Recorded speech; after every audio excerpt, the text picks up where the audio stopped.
तर विद्यार्थी मित्रांनो, welcome to our next lecture. आणि त्या नेक्स्ट लेक्चर मध्ये आपल्याला पाहायचे आहे की न्यूलँड्स लॉ ऑफ ऑक्टेव्स हे काय म्हणत होते. आपण प्रिव्हियस लेक्चर मध्ये पाहिलं की डोबेरिनस ट्रायड काय म्हणत होता. ठीक आहे, आपण त्याची छोटीशी थेरी मांडली, त्यानं छोटंसं काय कोरिलेशन केलं ते सगळं पाहिलं. आता आपल्याला पाहायचंय की न्यूलँड लॉ ऑफ ऑक्टेव्स. ऑक्टेव्स म्हणजे अष्टके.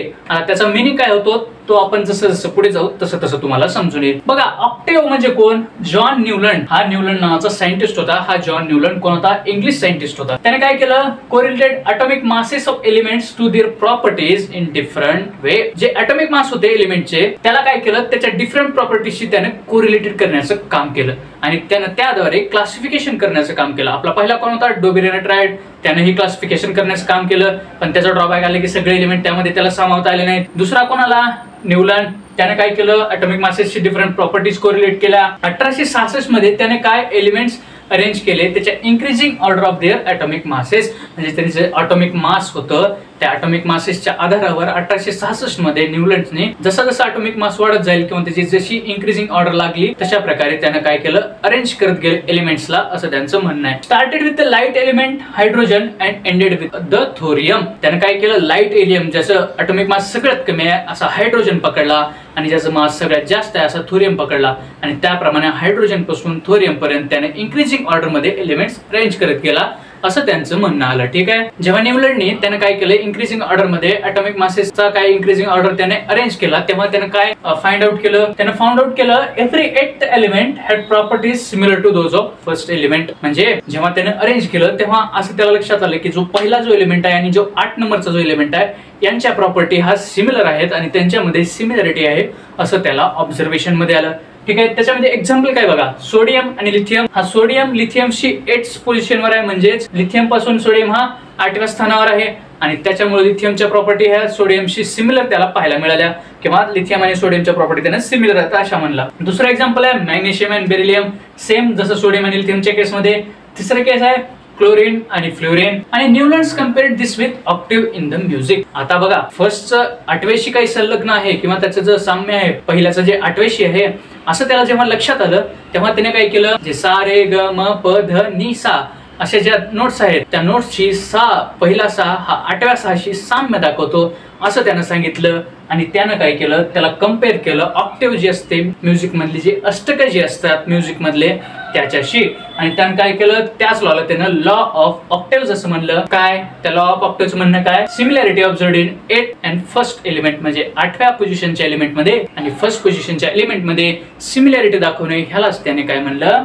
Law of octaves. हा ऑक्टेव्हचा टेबल होता. आता काय तो कडू म्हणजे काय इंग्लिश सायंटिस्ट होता, आपल्या इकडचा नव्हता, तर त्यानं सारे ग म प ध नि सा तो म्हणत नाही, त्याच्यामुळे त्याचं काय होतं? त्याचं वेगळंच होतं. डो रे मी फा सो ला ती, म्हणजे सा रे ग म प ध नि सा. म्हणजे काय बघा, हे पहिला एलिमेंट आणि त्यालाच फिरून जर पाहिलं तर हा 8वा एलिमेंट आपल्याला पाहायला मिळतो. 1 2 3 4 5 6 7 आणि हा 8 असा त्यांना ऑक्टेव्हच्या रूल मध्ये आपल्याला जसं म्हणलं होतं. फर्स्ट ह्या एलिमेंटची सिमिलॅरिटी 8th एलिमेंटची आहे आणि त्याचनुसार त्याने टेबल मांडला होता. ठीक आहे, पहिल्यामध्ये त्याने मांडलं होतं की HFCl CO and Ni Br यांच्या प्रॉपर्टीज एकमेकाशी सेम आहेत. तसंच दुसऱ्या टेबल मध्ये Li Na K Cu Rb यांच्या प्रॉपर्टीज एकमेकाशी सेम आहेत. तिसऱ्यामध्ये BeMg CaZn यांच्या प्रॉपर्टी एकमेकाशी सेम आहेत. चौथ्यामध्ये बघा BAlCr by C and La यांच्या प्रॉपर्टी. पाचव्यामध्ये CSiTi Ion Zr यांच्या प्रॉपर्टी. सहाव्यामध्ये NPMnS यांच्या प्रॉपर्टी. TI मध्ये किंवा सातव्यामध्ये OSFeSe अशा सगळ्यांच्या प्रॉपर्टी ज्या पर्टिक्युलर ग्रुपच्या आहेत त्या सगळ्यांमध्ये एकमेकांमध्ये सिमिलॅरिटी दाखवतात असं त्याचं म्हणणं आहे. आता बघा, इकडे ऑब्झर्व करा. हे ऑब्झर्व केल्यानंतर तुम्हाला काय समजून आलं? पहिली गोष्ट आहे, इथे एकाच मध्ये दोन्ही ठेवले, म्हणजे एका बॉक्स मध्ये 2 एलिमेंट ठेवले. ही एक म्हणजे मोठी आपल्याला काय ऑब्झर्वेशन नुसार हे कळून आलं की हे 2 एलिमेंट त्याने एका जागी ठेवले. आता बघा, ही शेवटची लाईन इथपर्यंत आली आहे, पा पर्यंत किंवा सोल पर्यंत आली आहे, पण याच्या पुढे हे 2 एलिमेंट आलेत का? नाही त्याला, म्हणजे ह्या जागा ह्या आपल्याला मोकळ्या दिसल्या. ठीक आहे, असं आपलं जनरल ऑब्झर्वेशन आहे. आता बघू की हे जनरल ऑब्झर्वेशन झालं, ऑक्टेव्हने त्याचा लॉ मांडला आणि त्या लॉ नुसार आपण सगळं समजून घेतलं. आता त्याचे बघा लिमिटेशन्स आपल्याला काय आहेत ते आपल्याला पाहायला भेटणार. आपले जनरल ऑब्झर्वेशन झाले, आता आपण त्याचे लिमिटेशन्स बघूया. ठीक आहे, आपले जनरल ऑब्झर्वेशन झाल्यानंतर आता आपण त्याच्या लिमिटेशन्स कडू. बघा, लिमिटेशन नंबर 1 काय? Applicable only up to calcium.